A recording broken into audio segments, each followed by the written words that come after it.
Main event of the evening. Ready to race to you. These days are ours.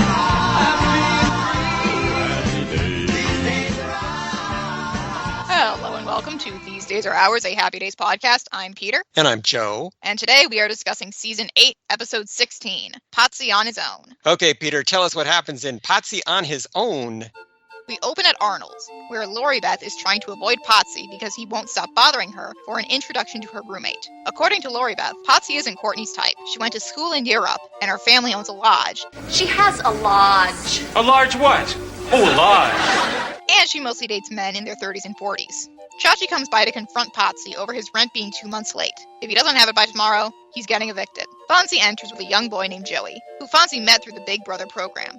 You get a little kid, you take care of him, you hang out with him, talk to him. Yeah, that sounds great. While Al shows Joey around, Fonzie confronts the arguing Potsie and Lori Beth, and he convinces Lori Beth to go through with it and introduce Potsie to Courtney. If he makes a mess, I'll smooth it over. Okay, if you say so. I say so. Once Lori Beth is gone, Potsie tells Fonzie he has to move tomorrow back into his parents' garage, and he convinces Fonzie to help him move. The next day, Fonzie and Joey are helping Potsie get his stuff out of the apartment. Why are we doing this? Hey, sometimes you do things for the unfortunates in the world, eh? Joey asks for advice. His friend broke a window at school, and Joey got in trouble for it, and he can't go on the school trip to the zoo. If Joey keeps quiet, he'll miss the zoo, but if he tells the truth, he's a snitch. Fonzie promises to help as soon as Joey takes a box downstairs. Potsie comes out of his room. I hope that sniffling doesn't mean you're going to miss this bird bath. Great memories here, Fonz. All right, I must have missed them all. As Fonzie takes the last box out, Chachi comes to get Potsie to sign some IOUs for his mother, and Potsie sadly reminisces about the good times he and Ralph had in this apartment. Lori Beth comes by with Courtney, and they wait in the empty apartment for Potsie. Lori Beth claims to be borrowing a book from him, and Courtney remarks that he's good looking, but such a boy. Well, what's wrong with boys? Men are better. Potsie and Courtney meet, and Potsie quickly gives Lori Beth an old issue of Captain Blubber magazine. Courtney thinks Potsie is funny, and is impressed that Potsie doesn't live with his parents. All the college boys I know live at home or in the dorm. I even met one guy who lives in his parents' garage. What a geek. She tells Potsie to call her sometime, and Potsie is elated, until he remembers that he's moving back into his parents' garage. When Fonzie and Joey return, Potsie tells them to bring everything back. Fonzie sends Joey upstairs and then threatens Potsie, until Potsie explains Courtney and his desire not to move backwards with his life. Potsie knows how to get quick cash, but he can't tell anyone, not even Fonzie, and he runs out of the apartment. Fonzie is peeved, until he sees the issue of Captain Blubber, and sits down to read it. Captain Blubber. At Arnold's, Fonzie asks Howard for advice to relay to Joey about his problem, and Howard suggests Joey confront his friend, and if said friend won't do the right thing, tell the teacher, because that kid is not Joey's friend. You're a great parent. Well, you know, I've had a lot of practice. Yeah. Lori Beth remarks to Fonzie that Potsie still won't tell anyone what his job is. Fonzie figures that everyone is entitled to some secrets. Lori Beth can't help worrying. As Potsie leaves with Courtney, they run into Roger, who asks where they're going, and Potsie snaps at him. Where am I going? What am I doing? All you do is keep hounding me. Fonzie advises Lori Beth and Roger not to meddle. And then Joni and Jenny run in to tell Fonzie what they saw Potsie do. Fonzie is allowed to meddle. The girls report that they saw Potsie leave his apartment with a bag over his head and dark glasses over the bag. Over the course of the journey, Potsie changed clothes and bags 3 times. Then Joni and Jenny got distracted by some cute shoes in a window. Pointy toe, stacked heel, cute. Oh, Fonzie, feeling regretful about having Potsie tailed in the first place, decides to give up. Anyway, he has somewhere to be. It's Joey's birthday, and Fonzie is taking him to Uncle Bobo's Ice Cream Emporium. I want to tell you something. They got that ice cream there with little marshmallows. You got to dig them out like a treasure hunt, you know? I love it. At the Emporium, Fonzie and Joey are escorted to their table by a clown. I'll be right back. I have to go and visit Mr. Kitchen. Joey reports that his friend confessed, so Joey gets to go to the zoo and still have a best friend. Well, Joey gives his order to the clown. Fonzie goes to the restroom, and the clown calls out Mr. Birthday Cake to sing the birthday song. It's none other than Potsie in a big plastic cake costume. Happy birthday, little fella. Happy birthday to you. And then he and Fonzie see each other. Are you doing this for the CIA? A couple days later at Potsie's apartment, he and Courtney are making plans for a trip to Miami when Roger shows up, because Potsie is inviting him to be his new roommate. Howard and Marion are helping Roger look for a place to stay, and as much as Roger loves them, he's getting annoyed at how they insist on looking at every apartment with him. They're the nicest people in the world, but they treat me like a 9-year-old. Sure enough, the Cunninghams join them, and And Howard, upon seeing that this is where Ralph lived before joining the army, comments that Ralph is a lucky guy. Thank you, Peter. That was Potsie on His Own. It first aired back on March 17th, 1981. Tuesday, the Fawn shows Potsie the Roast. You drive me wild. But he can't take the competition on Happy Days.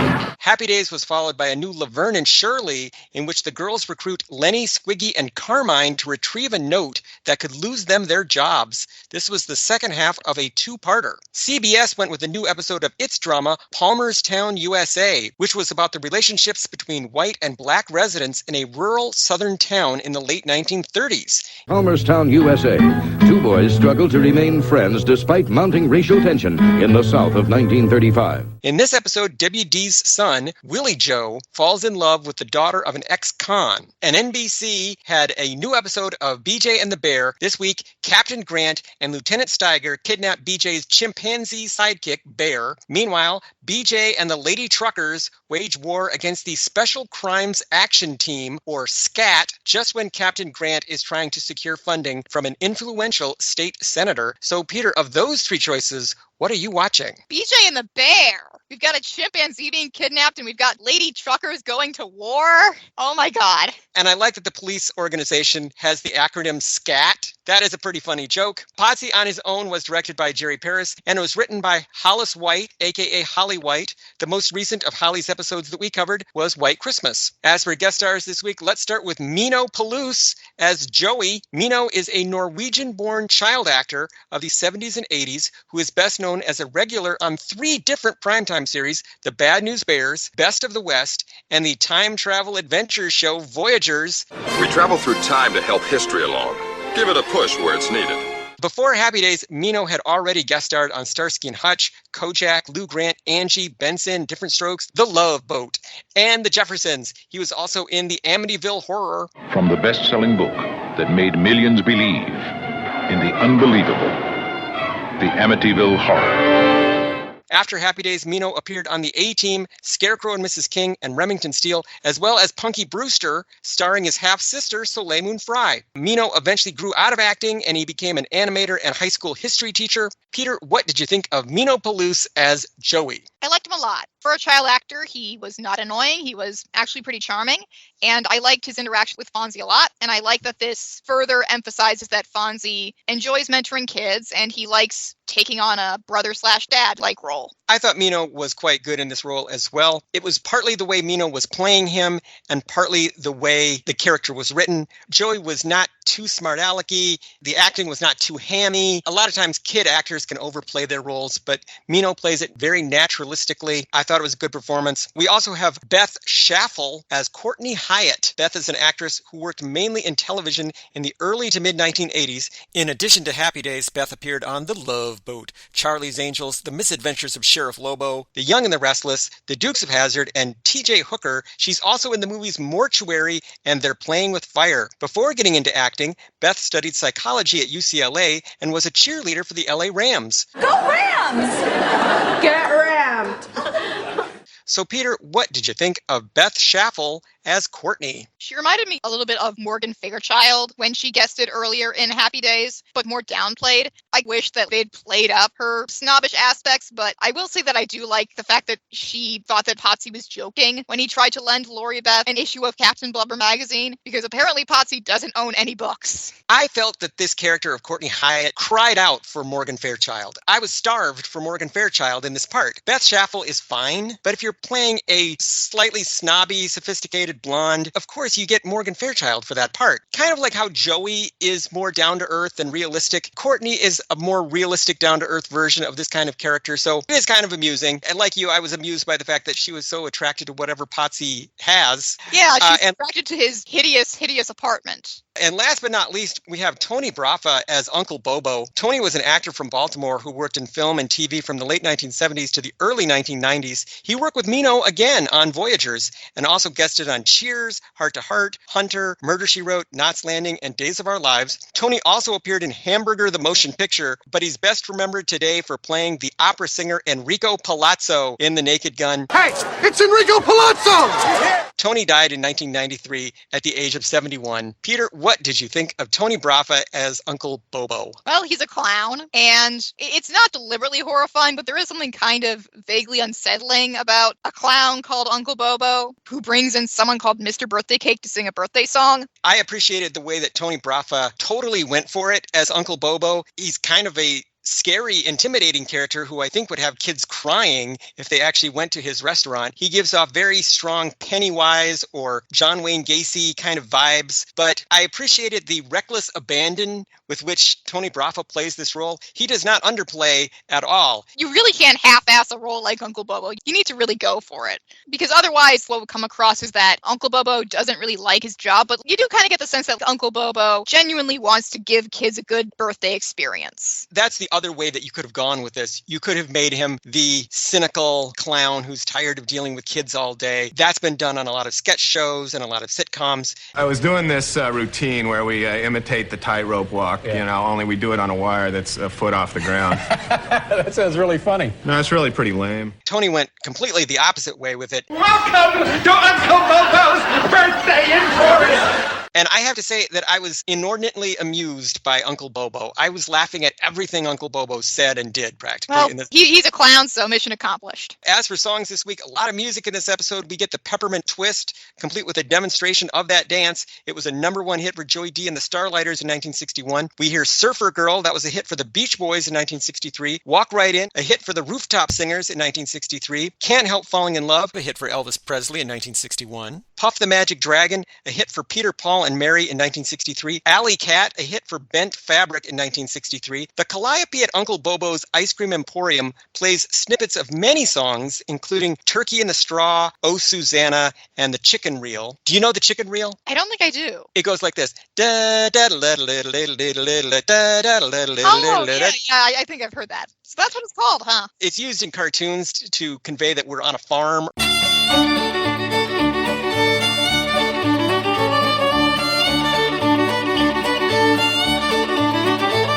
And it's the newest of those three songs that I just mentioned. It was only written in 1910. A spring chicken reel, if you will. Exactly. And Anson Williams sings Happy Birthday to You. Again, Happy Days is obviously willing to fork over the dough for this song. This means that in universe, Uncle Bobo's is also willing to shell out money for the song. But you know how when you used to go to a restaurant and somebody would have a birthday and restaurants would have their own happy birthday songs that are not the one that everyone knows? Because if they did sing that one, they would have to pay royalties. You're the birthday, you're the birthday, you're the birthday, boy or girl.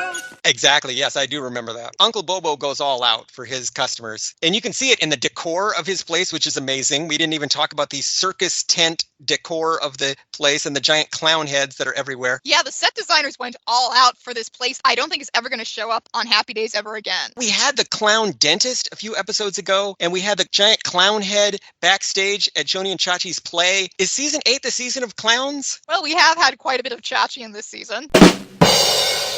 As for cultural and historical references, Al tells Clarence, who is nude in the kitchen at Arnold's, that Clarence is violating health laws. Health codes vary by municipality, but the FDA food code, on which all local health codes are based, states that body parts that come in contact with food need to be covered to prevent the food being contaminated by hair. This further drives home that Arnold's is not a good place to eat. No, and I keep worrying about Clarence. Clarence is always doing very odd things. What do you think is Clarence's problem? What do you guess? The doylist explanation is that this is like the mother kelp jokes that were a runner for a while. The writer's room is just having a lot of fun coming up with weird stuff for Clarence to do, and they keep finding their way into the show itself. I think that's exactly what's happening. The writers got bored doing mother kelp jokes, and now they want to do Clarence jokes. Fonzie is participating in the Big Brothers program. Big Brothers Big Sisters of America is a nonprofit organization that seeks to create one-on-one mentorships between adults and children. Well, wouldn't you like to be a big brother to someone like me? Please? Well, sure, Joey, sure. It was created in 1904 by a New York man named Ernest Kent Coulter. He was working as a court clerk, and he saw many children pass through his courtroom. He thought these young people needed guidance in their lives, and so he set up a charity to provide it, and it's still going today. Happy Day Science Time. Fonzie says that wearing winter clothing indoors will lead to catching ammonia. You get sweaty, thank you very much. You go outside and you get ammonia. Presumably he means pneumonia. Either way, he is wrong. Pneumonia is caused by infectious bacteria spread from person to person.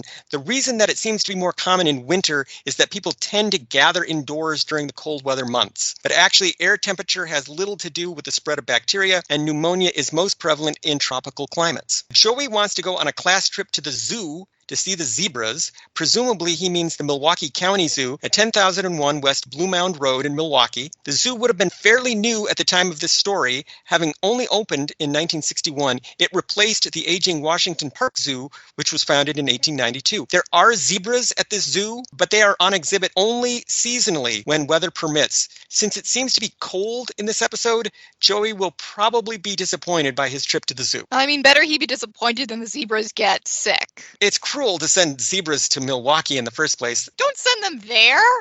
Potsie wears a painter's cap from a business called Mann Brothers. This is a real paint store in Los Angeles. They're at 758 North La Brea if you want to drop by. Potsie gives Lori Beth a comic book called Captain Blubber. Blubber, blubber, blubber, blubber, muckluck. There was no such comic book, but it's presumably inspired by some real-life 60s comics, including Fat Man, the Human Flying Saucer, and the Fat Fury. Incidentally, you can see that they made the prop comic out of a real comic, complete with a Spalding ad on the back cover. Joni says that Potsie took the 3rd Avenue bus to Stevens Street. There is no 3rd Avenue in Milwaukee, but there is a 3rd Street. In fact, the Old World 3rd Street Historic District is the last relatively intact part of the original German retail district in Milwaukee. There's no Stevens Street either, so I think the writers are just making up directions. Also, very few of the people who have actually worked on Happy Days have ever been to Milwaukee. Uncle Bobo gives Joey a Lone Ranger mask, inciting intense jealousy from Fonzie. The Western series, which ran from 1949 to 1957, was one of the first successes for the fledgling ABC network, so it's only right that Happy Days should pay homage to the Lone Ranger. Other observations this week, this is a very important one. The version of the episode that we screened is missing a very important scene. In the complete episode, after Fonzie discovers Potsie's job at Uncle Bobo's Ice Cream Emporium, the two characters have a heart-to-heart conversation in which Fonzie tells Potsie he has nothing to be ashamed of because he's just earning an honest living. It's the culmination of the entire plot, so I can't imagine why it has been cut. Yeah, removing it kind of changes the entire episode. With that scene, you do get the sense that, okay, Fonzie does care about Potsie to an extent, enough to genuinely try and give him some emotional comfort, but without it, you don't really get the sense that Fonzie likes Potsie, even with the helping him move and then not move stuff. It loses a good scene between Anson Williams and Henry Winkler, so I'm very sorry that this scene has been cut. I asked about it online on a Happy Days forum, and lots of people remembered this scene, and they did say it was in there. It was in the MeTV edition of the show, but the version that you can find online does not seem to have it. Lori Beth says that Courtney only goes out with men in their 30s and 40s.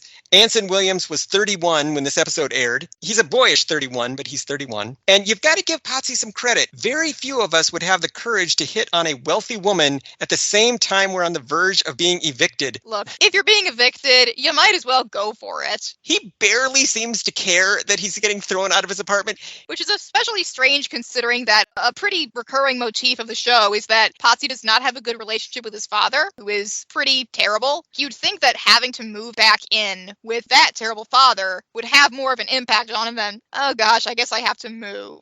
I think if most people were told you're going to be kicked out of your apartment tomorrow, we'd be in panic mode, but maybe Potsie doesn't panic. I don't know. This episode presents an interesting dilemma for Fonzie, since he and Potsie were never really friends at the beginning of the show, but rather friends-in-law. And now with Richie gone, the nature of the Potsie-Fonzie relationship is unclear. What are they? They're still like friends-in-law, because Potsie seems to be friends with Lori Beth, and Lori Beth does seem to be friends with Fonzie. And we have seen Potsie hanging out with Roger here and there, and Roger does seem to be friends with Fonzie. So yeah, they're just friends-in-law / acquaintances. And sometimes Potsie will bug Fonzie for favors and stuff. This week, Al has another off-screen girlfriend, Roberta. What was the name of the last one? Jermaine? Jermaine. What happened to Jermaine? She moved, right? I believe so. I'm glad that Al is regularly getting out there, seeing ladies. He's got a lot to offer. This episode goes way out of its way to give everybody in the cast a spotlight moment, and I really like that. Team spirit is alive and well on Happy Days. Even Lori Beth got a little bit more to do than she usually gets, which is nice. I really liked how Lori Beth was used in this episode as just a person that they all know and are friends with, and it doesn't have to be something that was Richie adjacent. And Fonzie calls the ice cream place Uncle Bobo's Ice Cream Emporium, but Uncle Bobo calls it Uncle Bobo's Birthday Emporium. Which name do you think is right, Peter? Probably Birthday Emporium, just because Bobo owns the place. Of course he's going to get the name right. That would seemingly limit their business, though. Do you only eat there on your birthday? Well, maybe that's part of the appeal. Here, every day is your birthday. So if you think it's scary, if it's more than you can take, just blow out the candles and have a piece of cake. Happy birthday! So, Peter, were there any outstanding Happy Days fashions in this episode? No, not really. Sadly. I would have liked for Courtney to give us some stylish early 60s prep looks, but sadly that was not in the cards, I guess. It could have been a fashion-centric episode if Potsie started wearing his birthday cake suit as just regular clothing.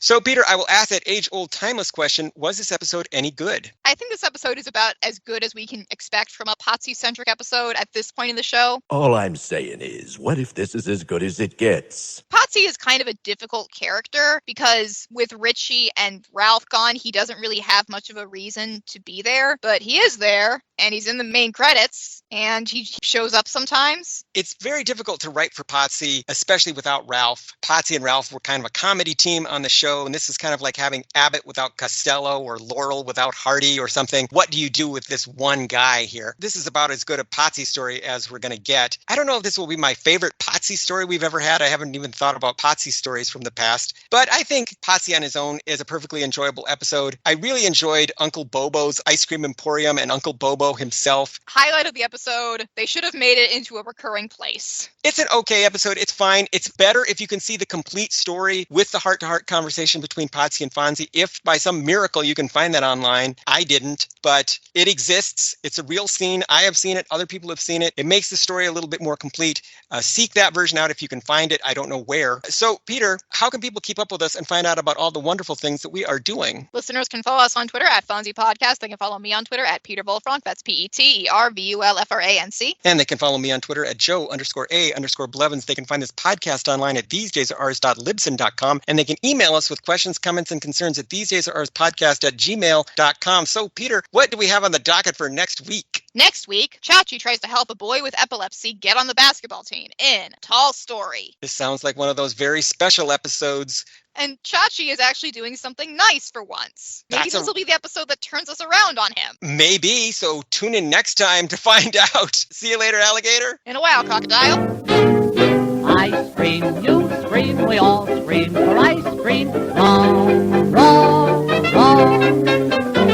Frost and malt and more peppered and salt and sis. Boom, bong. Oh, Scaloni, oh, Tartoni, and confidentially, we'll take bologna. I scream, you scream, we all scream for ice cream. Wrong, wrong.